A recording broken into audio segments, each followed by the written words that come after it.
नमस्कार विद्यार्थी मित्र.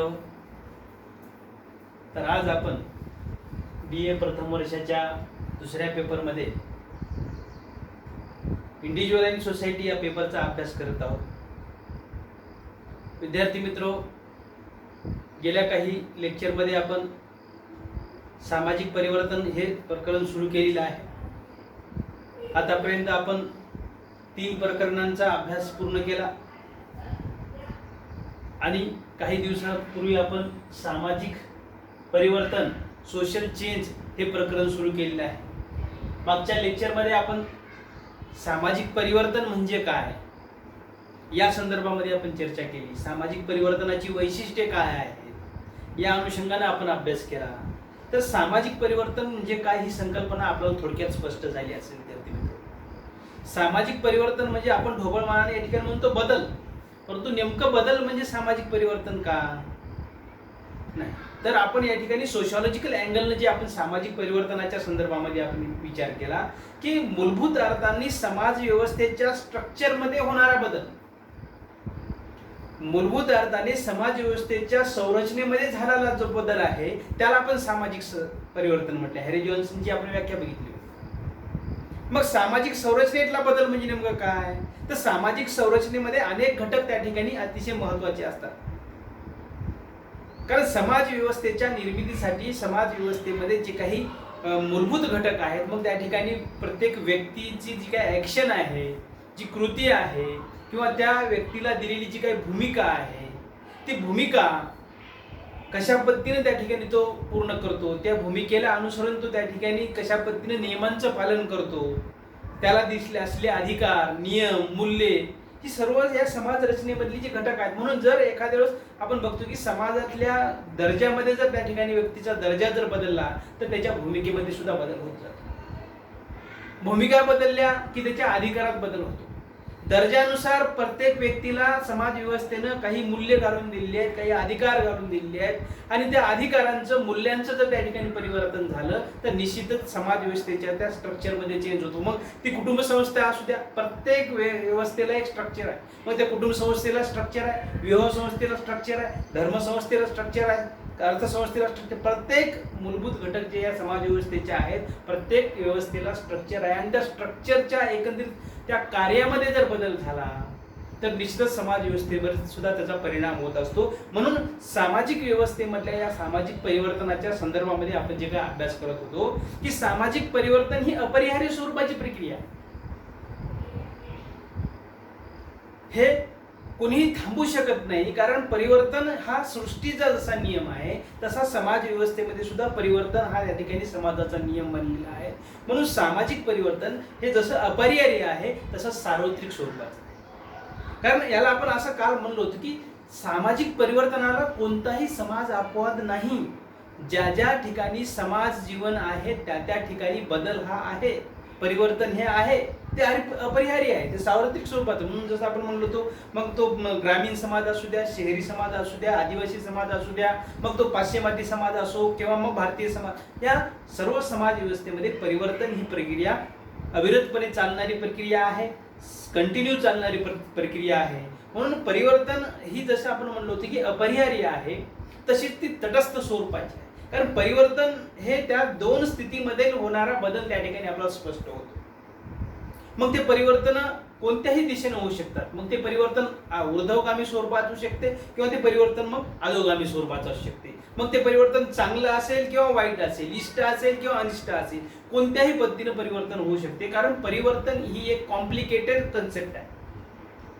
परिवर्तन ही एक गुंतागुंतीची प्रक्रिया आहे असं आपण काल म्हटलेलं होतं. कारण परिवर्तनाचं या ठिकाणी आपण विशिष्ट असं मोजमाप करू शकत नाही किंवा परिवर्तनाच्या संदर्भात निश्चित अशी आपण सांगू शकत नाही की काय बदल होणार आहे किंवा पुढे काय होणार आहे. कारण परिवर्तनासाठी अनेक घटक जबाबदार असतात, एकच एक घटक जबाबदार नाहीये.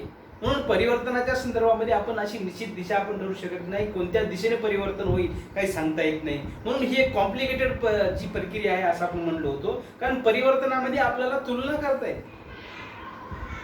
कारण आपण बघू शकतो की ग्रामीण भाग आणि शहरी भाग यामध्ये काय परिवर्तन होत चाललंय, ग्रामीण भागामधलं जनजीवन कसं बदलत चाललंय, शहरी भागामध्ये कशा पद्धतीने बदल होत चाललाय, किंवा ट्रॅव्हल कम्युनिटीमध्ये बदलाची स्थिती कशी आहे, या संदर्भामध्ये आपण तुलना मग ती तंत्रज्ञानाच्या अनुषंगाने असेल, किंवा कृषीच्या संदर्भामध्ये, आर्थिक स्थितीच्या संदर्भात असेल, सांस्कृतिक जीवनाच्या संदर्भामध्ये असतील, किंवा त्या ठिकाणच्या असणाऱ्या चालीरीती, रूढी, प्रथा, परंपरामध्ये होणारा बदल असेल, हा आपण त्या ठिकाणी तुलनात्मक दृष्ट्या एका समुदायाच्या दुसऱ्या समुदायाच्या तुलनेमध्ये आपण ते परिवर्तन काय होत आहे हे आपण लक्षात घेऊ शकतो.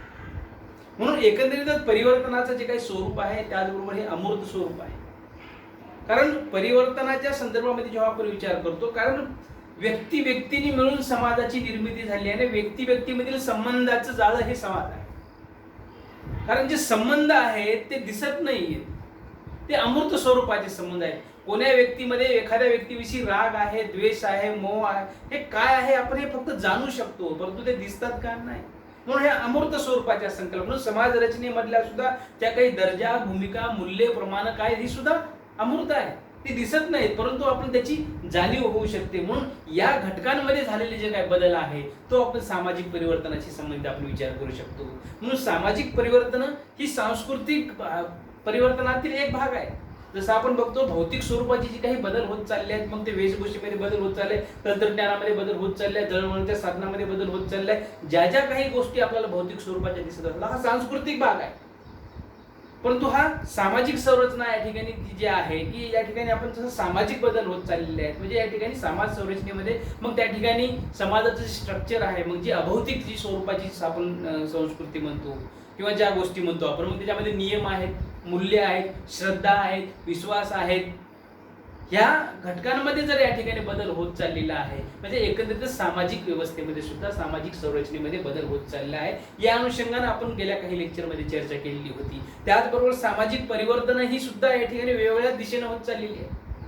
सामाजिक परिवर्तनाच्या प्रकाराच्या संदर्भामध्ये आपण चर्चा केली. टाइप्स ऑफ सोशल चेंज या संदर्भामध्ये आपण म्हणतो, ही संकल्पना सुद्धा आपण अभ्यासली. मी जाणीवपूर्वक या ठिकाणी त्या मागच्या लेक्चरचा एक आढावा घेत आहे की नेमकं ही कन्सेप्ट आपल्याला पुढे जाण्यासाठी अतिशय महत्त्वाची आहे. म्हणून मी त्या ठिकाणी मागच्या लेक्चरचा आढावा घेते की आपण काल काय चर्चा केली. म्हणून सामाजिक परिवर्तन ही कशी गुंतागुंतीची प्रक्रिया आहे. सामाजिक परिवर्तन म्हणजे नेमकं काय, म्हणजे फक्त बदल म्हणजे परिवर्तन नाही, तर मूलभूत अर्थाने संरचनेतला बदल म्हणजे एकंदरीत सामाजिक घटकांमध्ये जो होणारा बदल आहे. मग त्या विविध संस्था असतील, विविध समुदाय असतील, विविध समूह असतील, किंवा त्यांचं कार्य असेल, नियम असतील, मूल्य असतील, दर्जा असतील, प्रमाणक असतील, या जर या घटकांमध्ये बदल झाला तर समाज व्यवस्थेमध्ये आपल्याला हा खूप मोठा बदल दिसून येतो. म्हणून एकंदरीत परिवर्तन ही कशा पद्धतीनं एक तटस्थ प्रक्रिया, एक सार्वत्रिक स्वरूपाची प्रक्रिया या संदर्भामध्ये आपण चर्चा केली होती. तर सामाजिक परिवर्तनाच्या प्रकाराच्या संदर्भामध्ये जेव्हा आपण येतो की परिवर्तन हे कोणत्याही मार्गाने होऊ शकतात. जसं उत्क्रांतीचा मार्ग आहे, सामाजिक परिवर्तन हे उत्क्रांतीच्या दिशेने सुद्धा होऊ शकतात. आता उत्क्रांती म्हणजे काय आपण काल बोललो की उत्क्रांती ही एक निरंतर चालणारी प्रक्रिया आहे. Evolution is the continuous process, ही सतत चालणारी कंटिन्यूस चालणारी प्रक्रिया आहे. आणि उत्क्रांती ही मंद गतीने होत असते. क्रांती जशी झपाट्यानं अचानक एकाएक असे आमूलाग्र स्वरूपाचे क्रांतीमध्ये बदल होतात, तसं उत्क्रांतीमध्ये नाही. उत्क्रांती ही टप्प्याटप्प्यानं होणारा बदल आहे. समाज व्यवस्थेचा एका ठिकाणी उन्नत दिशेनं होणारा, टप्प्याटप्प्यानं उन्नत दिशेनं, प्रगतीच्या दिशेनं होणारा हा बदल आहे. आणि या संदर्भामध्ये डार्विनने आपल्या उत्क्रांतीवादाच्या सिद्धांतामध्ये हा उत्क्रांतीचा सिद्धांत मांडला. जसं प्राणी जीवांमध्ये जो काही बदल होतात ते उन्नत दिशेनं टप्प्याटप्प्यानं बदल होतात. की जसं त्याच्यामध्ये त्यांनी 1859 मध्ये त्यांच्या ऑन ओरिजिन ऑफ स्पेसिस या ग्रंथामध्ये त्यांनी या उत्क्रांतीच्या मानवी जीवनाच्या किंवा मानवी प्राण्यांचे जे काही प्राणी आहेत या पृथ्वी तलावर, या प्राण्यांच्या उत्क्रांतीच्या संदर्भामध्ये अभ्यास केला. एकंदरीतच ही जी काही उत्क्रांती आहे ती सुप्त शक्तीच्या संदर्भामध्ये आहे. कारण इथं आकारामध्ये बदल होतो, त्याच्या रचनेमध्ये बदल होतो. म्हणून एक परिवर्तनाला या उत्क्रांतीच्या दृष्टीनं दिशा मिळते या संदर्भामध्ये. म्हणून परिवर्तन ही टप्प्याटप्प्यानं होतात, उत्क्रांतीमध्ये हळूहळू बदल होतात. याचबरोबर आपण या ठिकाणी क्रांतीच्या संदर्भामध्ये बोललो आपण. क्रांती ही अचानक एकाएक होणारी परिवर्तनाची एक दिशा, कारण त्याच्यामध्ये तीव्र आणि आकस्मिक स्वरूपाचे सामाजिक बदल आपल्याला दिसायला लागतात. कारण ही परिवर्तन जे आहे, क्रांतीच्या मार्गाने होणारं परिवर्तन हे उग्र स्वरूपाचं असू शकते. क्रांतीच्या अनुषंगाने जे होणारं परिवर्तनामध्ये विशिष्ट असा उद्देश त्याच्यामध्ये ठरवून दिलेला असतो, विशिष्ट अशी त्या ठिकाणी संघटनांचं कार्य असतं, विशिष्ट असा त्या ठिकाणी शक्ती त्या ठिकाणी काम करत असतात. त्याच्यामध्ये नेतृत्व महत्वाचं आहे. त्या ठिकाणी असणारा जो काही संघटनेमधला जो काय लोकांचा असंतोष त्या ठिकाणी काम करत असतो, त्यांच्या मनामध्ये असणारी जी काही असंतोषाची भावना त्या ठिकाणी दर्शन घडत असते. म्हणून एकंदरीत हा क्रांतीचा जो काही मार्ग आहे, जसं आपण बघतो की वेगवेगळ्या दशकांमध्ये वेगवेगळ्या याच्यामध्ये क्रांती ज्या घडल्यात, मग त्या हिंसात्मक स्वरूपाच्या क्रांत्या होऊ शकतात, अहिंसात्मक स्वरूपाची क्रांती. जसं भारतीय समाजाला जे मिळालेलं स्वातंत्र्य आहे ते अहिंसात्मक स्वरूपाच्या मार्गाने, म्हणजे ती जी क्रांती होती ती अहिंसक स्वरूपाची क्रांती, शांततामय मार्गाने आपण क्रांती केली. त्याचबरोबर काही क्रांत्या झाल्या, मग तो फ्रेंच राज्य क्रांतीचा प्रभाव, मग स्वातंत्र्य समता बनतो, याचा सुद्धा खूप मोठा प्रभाव समाज व्यवस्थेवर निर्माण झाला. किंवा आपण बघतो की भारतीय समाजामध्ये अनेक स्वरूपाच्या, जसं काळा बाजाराच्या संदर्भामधली आंदोलन असतील, बेकारीच्या संदर्भामध्ये, वाढत्या महागाईच्या संदर्भामध्ये जी आंदोलन होतात, ही हिंसक स्वरूपाची काही या ठिकाणी क्रांत्या आपल्याला दिसून येतात. त्यामध्ये सुद्धा असे काही मोठे घटक त्या ठिकाणी, समूह या ठिकाणी अग्रेसिव्ह असतात. म्हणून एकंदरीतच ही जी काही क्रांतीची जी दिशा आहे ती सुद्धा या परिवर्तनाला या ठिकाणी, परंतु ती क्रांती ही अचानक किंवा आकस्मिक आणि त्या ठिकाणी आमूलाग्र स्वरूपाची बदल त्या ठिकाणी अचानक घडत असतात. हा एक महत्त्वाचा बदल आपल्याला क्रांतीमध्ये लक्षात आला पाहिजे. प्रगती आणि विकास हा सुद्धा एक आपण प्रकार बघितला. प्रगती काय आहे? प्रगती सुद्धा एक टप्प्याटप्प्याने त्या ठिकाणी होणारा किंवा त्याच्यामधल्या एक सामाजिक गुणामध्ये किंवा त्याच्या आर्थिक गुणामध्ये होणारा जो बदल आहे, बस आपण बघतो की विद्यार्थ्यांच्या पर्सेंटेजमध्ये होत असणारा बदल, त्याच्या ज्या काही गुणकौशल्यामध्ये होत असलेला बदल, मग आजारी व्यक्तीच्या संदर्भात आपण म्हणतो की नाही, आज एखाद्या आजारी व्यक्तीची प्रकृती कशी आहे, सुधारणा होत आहे का, प्रगती होत आहे की नाही, त्याच्या मेडिसिन किंवा औषधाच्या माध्यमातून त्याच्यावर जो काही परिणाम होत चाललेला आहे, ही एक सामूहिक स्वरूपाचा या ठिकाणी विकास आहे. सामूहिक स्वरूपाची जी दिशा या ठिकाणी आपल्याला प्रगतीमध्ये दिसून येते. म्हणून एकंदरीत मानवी सुखामध्ये वृद्धी करणारा हा एक प्रगतीचा एक भाग आहे. म्हणून प्रगतीच्या दृष्टीने सुद्धा परिवर्तन होतं. चौथा प्रकार आपण म्हणत होतो त्या ठिकाणी विकासाच्या संदर्भामध्ये, विकास आणि प्रगती ह्या समानार्थी शब्द जरी या ठिकाणी वाटत असले आपल्याला या ठिकाणी, परंतु विकासामध्ये एकंदरीत आपण बघतो की मल्टिपल डेव्हलपमेंट या ठिकाणी फॅक्टर्स आहे. विकास सुद्धा हा उन्नत दिशेनेच होणारं परिवर्तन आहे. समाजाच्या विविध क्षेत्रामध्ये हा या ठिकाणी बदल होत असतो. मग ते सामाजिक क्षेत्र असतील, आर्थिक क्षेत्र असतील किंवा सांस्कृतिक क्षेत्र असतील. म्हणून हेतू परस्परपणे या ठिकाणी प्रयत्न केले जातात विकासामध्ये सुद्धा. म्हणून विकास सुद्धा या ठिकाणी जी काही प्रक्रिया आहे हा अतिशय महत्त्वाची प्रक्रिया आहे. डेव्हलपमेंटच्या अनुषंगानं विविध अंगाने हा विकासाचा आपण विचार करत असतो. मग सामाजिक क्षेत्रामध्ये विकास असेल, आर्थिक क्षेत्रामधला बदल असतील, सांस्कृतिक क्षेत्रामध्ये बदल असतील किंवा वेगवेगळ्या क्षेत्रामधले जे काही बदल असतील, हे विकासाच्या संदर्भात. म्हणून ही जी काही 4 टप्पे आपण विकासाचे बघितले, ही प्रकार सामाजिक परिवर्तनामध्ये सुद्धा. तर आज आपल्याला या ठिकाणी नवीन जो काही अभ्यास आपल्याला या ठिकाणी करायचा आहे तो म्हणजे आपल्याला या ठिकाणी फॅक्टर्स ऑफ सोशल चेंज, म्हणजे सामाजिक परिवर्तनाचे जे काही घटक आहेत त्या सामाजिक परिवर्तनाच्या घटकांच्या संदर्भामध्ये आपल्याला जे चेंजेस काय आहेत होतात किंवा सामाजिक परिवर्तनामध्ये विविध फॅक्टर्स कसे काम करतात या ठिकाणी आपल्याला विचार करायचा आहे. जसं आपण आपल्या या ठिकाणी जो काही मुद्दा आहे आपल्या अभ्यासाचा, factors of social change, responsible factors of social change, म्हणजे कोणते घटक असे आहेत की ज्याच्यामुळे त्या ठिकाणी समाज व्यवस्थेमध्ये परिवर्तन होत असताना दिसून येते. कारण सामाजिक परिवर्तनासाठी अनेक घटक जबाबदार असतात. एकच एक घटक हा सामाजिक परिवर्तनासाठी जबाबदार नसतो. कोणताही एक कारण त्या ठिकाणी जबाबदार नसतो. त्या सामाजिक परिवर्तनाला अनेक कारणही जबाबदार असू शकतात. या अनुषंगानं आपण जर या ठिकाणी विचार केला तर लोकसंख्यात्मक हा एक घटक आहे. समाज व्यवस्थेमध्ये जे काही बदल होत चालले आहेत, समाजामध्ये जे काही बदल होत चालले आहेत, त्याला लोकसंख्या हा सुद्धा एक खूप मोठा घटक आहे. आपण बघतो लोकसंख्या डेमोग्राफिकल फॅक्टर आहे. आज आपण बघतो भारत हा जागतिक स्तरावर लोकसंख्येच्या दृष्टीने दुसऱ्या क्रमांकावर देश आहे. तर या लोकसंख्येच्या संदर्भामध्ये जो आपण विचार करतो तर लोकसंख्या हा अतिशय मोठा परिणाम करणारा घटक आहे. कारण कोणत्याही देशाच्या विकासामध्ये त्या देशाची लोकसंख्या ही अतिशय महत्त्वाची आहे. मग अधिकतम लोकसंख्या, न्यूनतम लोकसंख्या याचाही इम्पॅक्ट हा लोकसंख्येचा त्या ठिकाणी किंवा कमी लोकसंख्या असेल तर सुद्धा त्या समाज व्यवस्थेवर किंवा देशाच्या विकासावर परिणाम होतो. अधिक लोकसंख्या असेल तर सुद्धा देशाचा परिणाम होतो. म्हणजे अतिरिक्त लोकसंख्या जर असेल तर त्या ठिकाणी अनेक प्रश्न निर्माण होतात. मग तो गर्दीचा प्रश्न असेल, राहत्या घरांचा प्रश्न असेल, दळणवळणाच्या साधनाच्या संदर्भातला प्रश्न असेल, बेकारी असेल, असे अनेक प्रश्न त्या ठिकाणी दिसून येतात. आणि जर एखाद्या देशाची लोकसंख्या जर न्यूनतम असेल तर निश्चितच त्या ठिकाणी त्याच्या आर्थिक विकासावर सुद्धा, कारण उत्पादनाची जी काही गती आहे किंवा त्या ठिकाणी प्रोडक्शन आहे, कारण मनुष्यबळ हे सुद्धा अतिशय महत्वाचं आहे. म्हणून त्या त्या देशामध्ये मग ती जर त्या ठिकाणी जन्मदर कसा आहे, मृत्यूदर कसा आहे, याचा सुद्धा त्या व्यवस्थेवर डिपेंड असते किंवा त्याचा प्रभाव हा पडत असतो.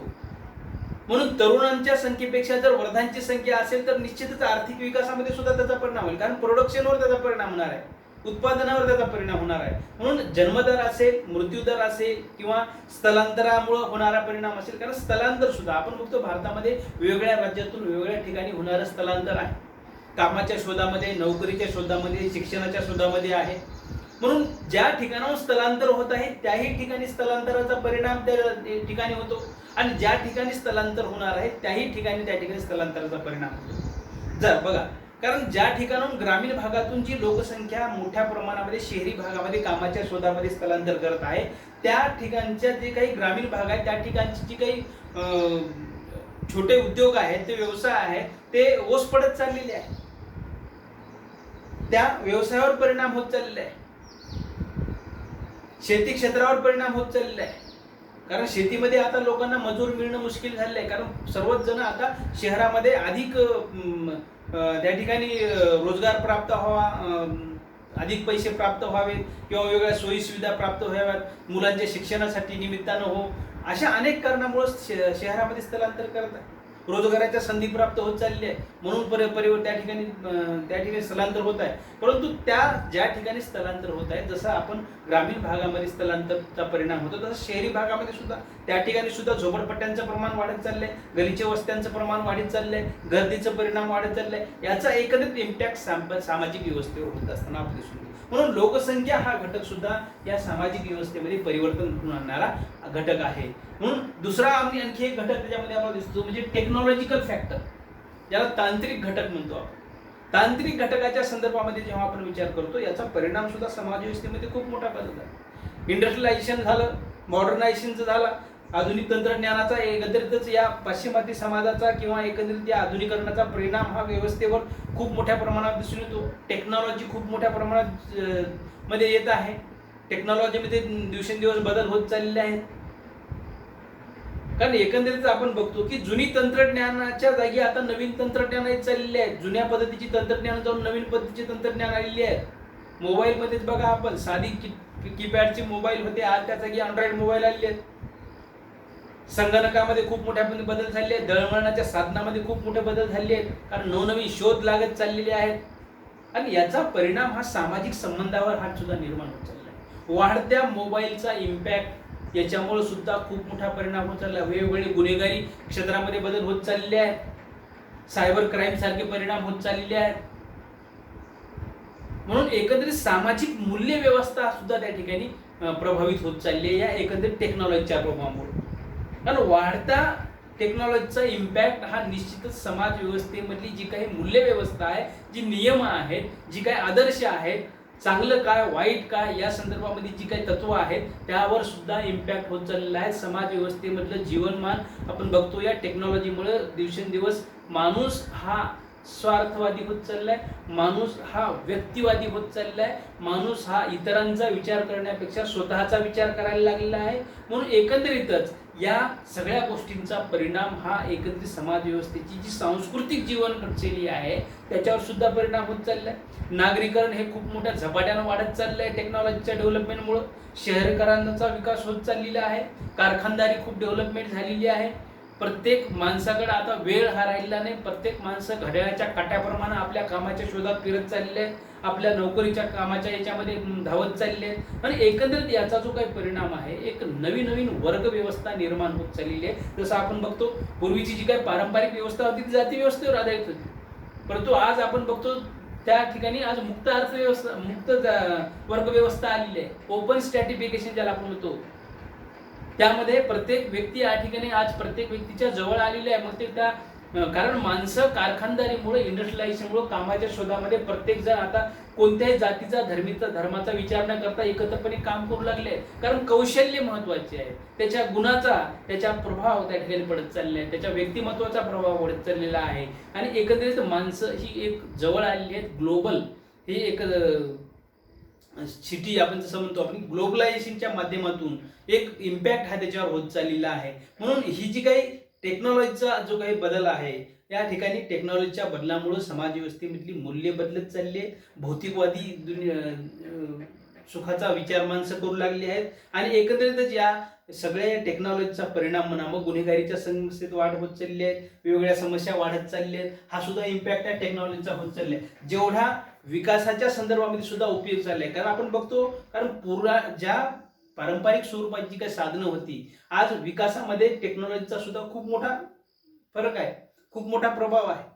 जुनी टेक्नॉलॉजी इंडस्ट्रियलायझेशन जाऊन नवीन टेक्नॉलॉजी आली, प्रोडक्शनमध्ये इम्पॅक्ट झाले, अधिक त्याच्यामधली क्वालिटी इम्प्रूव्ह झाली. संगणकामुळं खूप मोठ्या पद्धतीनं कम्युनिकेशनमध्ये वाढ झाली.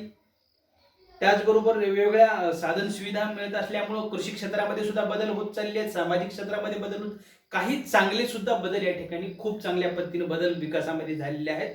आणि एकंदरीत त्याचा परिणाम हा सामाजिक व्यवस्थेमधली मूल्य व्यवस्थेवर सुद्धा झालेला आहे. हे दोन्ही बदल, कारण परिवर्तन आपल्याला माहित आहे की दोन्ही दिशेनं होऊ शकतं. परिवर्तनाचा परिणाम हा दोन्ही दिशेने होऊ शकतो. मग कधी अधोगतीच्या पद्धतीने सुद्धा परिवर्तन होते, ऊर्ध्वगामी स्वरूपात सुद्धा परिवर्तन होते. म्हणून टेक्नॉलॉजीचा इम्पॅक्ट हा सामाजिक परिवर्तनामध्ये आहे. त्याचबरोबर दुसरा एक घटक आपण त्या ठिकाणी अभ्यास होतो, तो म्हणजे सांस्कृतिक घटक. सामाजिक परिवर्तनामध्ये सांस्कृतिक घटक सुद्धा आपण जसं म्हणतो, सामाजिक घटकामध्ये जसं आपण तांत्रिक घटक महत्वाचे आहेत, लोकसंख्यात्मक बदल त्या ठिकाणी होतात, तांत्रिक घटकामुळे परिवर्तन होते, त्याचबरोबर सांस्कृतिक घटकांच्या अनुषंगाने सुद्धा परिवर्तन होत असताना दिसून येते आपल्याला या ठिकाणी. कारण तंत्रज्ञानामुळे जी काही नवनवीन शोध लागली, नवनवीन वर्ग उदयास आली, जसा त्याचा परिणाम एखाद्या सामाजिक व्यवस्थेवर झाला, तसा सांस्कृतिक व्यवस्थेवर सुद्धा आपल्याला त्या ठिकाणी झालेला दिसतो. कारण त्या त्या समाजामधली जी काही मूल्य व्यवस्था आहे, जीवन मूल्य आहेत, याच्यावर त्याचा प्रभाव पडले. कारण आपण बघतो की या ठिकाणी जसं मॅक्स वेबरने अभ्यास केला की सांस्कृतिक घटकांचा सामाजिक परिवर्तनावर खूप मोठा आधार आहे. कारण समाज या ठिकाणी काय म्हणले मॅक्स वेबरनं, सांस्कृतिक घटकाचा सामाजिक परिवर्तनाचाच खूप प्रमुख आधार आहे. सामाजिक परिवर्तनाला सांस्कृतिक परिवर्तन हे खूप मोठा आधारभूत मानलेले आहे त्यांनी.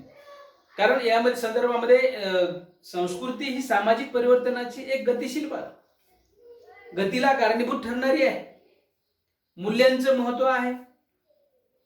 प्रत्येक समाज व्यवस्थेने आपली एक नियम तयार केली आहेत, मूल्य व्यवस्था निर्माण केली आहे. आणि ती जर त्या ठिकाणी त्या ठिकाणी प्रभाव पडत असतील, त्याच्यावर जर त्याचा परिणाम होत असेल, निश्चितच लोकांचा आपण आज बघतो की विवाहाच्या स्वरूपामध्ये बदल झालेला आहे. विवाहाकडे बघण्याचा दृष्टिकोन झालेला आहे. विवाह एका ठिकाणी पूर्वी संस्कार समजला जायचा, पवित्र असा संस्कार समजला जायचा, आज तो करारात्मक स्वरूपामध्ये आलेला आहे.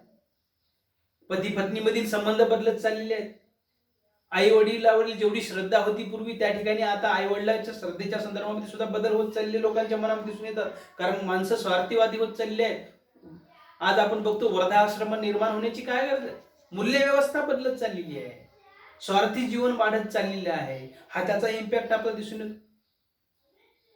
गुन्हेगारी क्षेत्रामध्ये खूप मोठ्या प्रमाणावर बदल होत चाललाय. सामाजिक मूल्यांच्या संदर्भामध्ये पायदळी तुडवण्याचं काम चाललेलं आहे. गुन्हेगारी का वाढत आहे, करप्शन का वाढत चाललेलं आहे, कारण लोकांमध्ये नीतिमत्ता राहिली नाही, लोकांमध्ये प्रामाणिकपणा राहिला नाही. हा सांस्कृतिक आहे. कारण समाज व्यवस्थेने जी काही सामाजिक मूल्ये निर्माण केलेली आहेत, जी आदर्श ठरवून दिलेली आहेत, सत्य बोललं पाहिजे, चांगलं वागलं पाहिजे, चांगलं वर्तन केलं पाहिजे, तर ही सोडून लोक आता फक्त स्वतःच्या एक भौतिकवादी जीवनाकडे बघण्याचा दृष्टिकोन त्याचा बदललेला आहे. एक सुखवादी दृष्टिकोन त्या ठिकाणी निर्माण झालेला आहे. फक्त लोक स्वतःच्या सुखाचा विचार करू लागले आहेत. मग तो त्याचा परिणाम कोणावर कसाही हो. म्हणून एकंदरीतच ही जी काही बदल आहेत आपल्याला दिसून येतात की सांस्कृतिक घटकामध्ये सुद्धा, आधुनिक कुटुंब व्यवस्थेमध्ये सुद्धा बदल होत चालले. जशी संयुक्त कुटुंब जाऊन आज विभक्त कुटुंब पद्धती आलेली आहे. सांस्कृतिक क्षेत्रामध्ये सुद्धा खूप मोठे बदल झाले. पाश्चिमात्य संस्कृतीचा प्रभाव पडला. फॅशनमध्ये नवनवीन फॅशन येऊ लागल्या, वेशभूषा बदलल्या, बोलण्या चालण्याच्या पद्धती बदलल्या. एकंदरीतच ही सांस्कृतिक स्वरूपाची जी परिवर्तन आपल्याला या ठिकाणी घडत असताना, या सामाजिक परिवर्तनामध्ये सांस्कृतिक परिवर्तनाचा सुद्धा खूप महत्वाचा जबाबदार एक घटक आहे. त्याचबरोबर सामाजिक घटक, सामाजिक घटकाच्या अनुषंगाने आपण जर विचार केला तर सामाजिक घटकाच्या संदर्भामध्ये कार्ल मार्क्सने असा अभ्यास केला होता. कारण समाजाची अर्थव्यवस्था अतिशय महत्वाची आहे. समाजाच्या अर्थव्यवस्थेमध्ये जर बदल झाला, उत्पादनाची साधनं बदलली, उत्पादनाचे संबंध बदलले, तर त्याचा परिणाम हा निश्चितच समाजातल्या व्यवस्थेवर होत असतो. संपूर्ण समाज व्यवस्था बदलू शकते. इकॉनॉमिकल जर त्या ठिकाणी व्यवस्था बदलली तर त्याचा परिणाम समाज व्यवस्थेवर सुद्धा होत असतो. म्हणून संयुक्त कुटुंब पद्धती जाऊन विभक्त कुटुंब पद्धती आली. व्यक्तिवादी दृष्टिकोन वाढत चालले आहेत. स्तरीकरणाचे प्रकार बदलत चाललेले आहेत. मुक्त स्तरीकरण आलेलं आहे. जे बंद स्तरीकरण जाऊन त्या ठिकाणी मुक्त स्तरीकरण आलेलं आहे. व्यावसायिक स्वरूपामध्ये बदल होत चालले आहेत. शैक्षणिक पद्धतीमध्ये बदल होत चालले आहेत. अशा या विविध घटकांचा परिणाम हा आपण एकंदरीत बघतो की सामाजिक घटकांमध्ये सुद्धा परिवर्तन होत असताना आपल्याला या ठिकाणी दिसून येत आहे. म्हणून इथं आपल्याला ही जी काही बदल आपल्याला या ठिकाणी दिसून येतात, तर एकंदरीत दुसरा आणखी एक महत्वाचा घटक या ठिकाणी दिसतो, भौगोलिक घटक. तर हा भौगोलिक घटक जो आहे, तर भौगोलिक घटक हा सुद्धा सामाजिक परिवर्तनामध्ये खूप महत्वाचा जबाबदार घटक आहे की याच्यामध्ये सुद्धा आपण बघतो भौगोलिक क्षेत्र कशा स्वरूपात, त्या भौगोलिक हवामान असेल किंवा त्यातलं पर्यावरण असेल त्याचा परिणाम मानव जीवनावर सुद्धा होतो. कारण नैसर्गिक जे काही बदल असतात त्याच्यामध्ये मग वेगवेगळे आपण बघतो, काही ठिकाणी अति पाऊस पडतो, काही ठिकाणी कमी पाऊस पडतो, काही ठिकाणी ज्वालामुखीचा उद्रेक होतो, भूकंप होतात. ही सुद्धा परिणाम दळणवळणाच्या अनुषंगाने असेल, दुष्काळ असेल, या सर्व घटकांचा परिणाम सुद्धा समाजावर होत असतो. किंवा म्हणून एकंदरीत आपण बघतो की इथं विज्ञानाच्या आधारे सुद्धा खूप मोठ्या पद्धतीने या पर्यावरणावर, निसर्गावर नियंत्रण आणण्याचा प्रयत्न केलेला आहे. परंतु काही ठिकाणी आपण बघतो की जसं जमिनीचा प्रकार कसा आहे, हवामान कसं आहे, पाणी, नदी, समुद्र, नाले याचा सुद्धा परिणाम मानवी जीवनावर होतो. कारण लोक कुठं राहतात, डोंगराळ भागात राहत असतील तर त्या डोंगराळ भागाचा परिणाम निश्चितच त्याच्या जीवनमानावर होतो. सपाट भूप्रदेशामध्ये असतील तर त्या व्यवस्थेचा त्या ठिकाणी हवामानाचा परिणाम त्यांच्या राहणीमानावर होतो. म्हणून एकंदरीतच हा जो काही भौगोलिक भाग आहे, त्या भौगोलिक प्रदेशानुसार माणसं आपलं जीवनमान जगत असतात. त्या भागाचा त्या ठिकाणी वातावरणाचा परिणाम त्या ठिकाणी त्यांच्या समायोजन त्यांना त्या ठिकाणी करून घ्यावं लागतं. म्हणून जो काही हा भौगोलिक परिणाम प्रभाव आहे त्या आर्थिक विकासावर सुद्धा त्याचे परिणाम होत असतो. भौगोलिक क्षेत्र कसं आहे त्याचा परिणाम हा इम्पॅक्ट प्रोडक्शनवर होत असतो, निश्चितच लोकांच्या जीवनमानावर होत असतो. म्हणून भौगोलिक घटक सुद्धा सामाजिक परिवर्तनामध्ये अतिशय महत्वाचा जबाबदार घटक आहे, हे आपल्याला लक्षात आलं पाहिजे. कारण आपण बघतो पश्चिम महाराष्ट्र म्हणलं की त्या ठिकाणची जमीन, त्या ठिकाणचं वातावरण किंवा कोकणामधलं वातावरण, कोणत्या ठिकाणी कोणतं उत्पादन येतं हा सुद्धा भौगोलिक परिणाम आहे.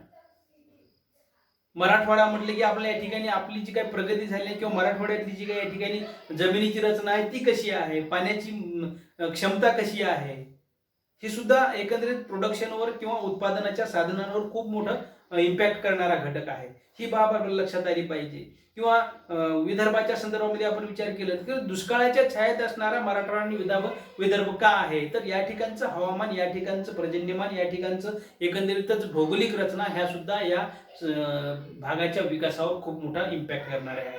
या तुलनेमध्ये पश्चिम महाराष्ट्र असतील, कोकण असेल, मुंबई असेल, त्या ठिकाणी असणारी उत्पादनाची साधनं, त्याचा इम्पॅक्ट हा तिथल्या लोकांच्या जनजीवनावर होत असतो. म्हणून एकंदरीत भौगोलिक घटक हा सुद्धा सामाजिक रचनेमध्ये अतिशय महत्वाचा जबाबदार घटक आहे, असं आपण या ठिकाणी या फॅक्टर्स ऑफ सोशल चेंजच्या अनुषंगाने म्हणू शकतो. तर विद्यार्थी मित्र, आणखी या सामाजिक परिवर्तनामधला आणखी एक महत्वाचा मुद्दा जो आपल्या या ठिकाणी आहे तो अभ्यासायचा आहे.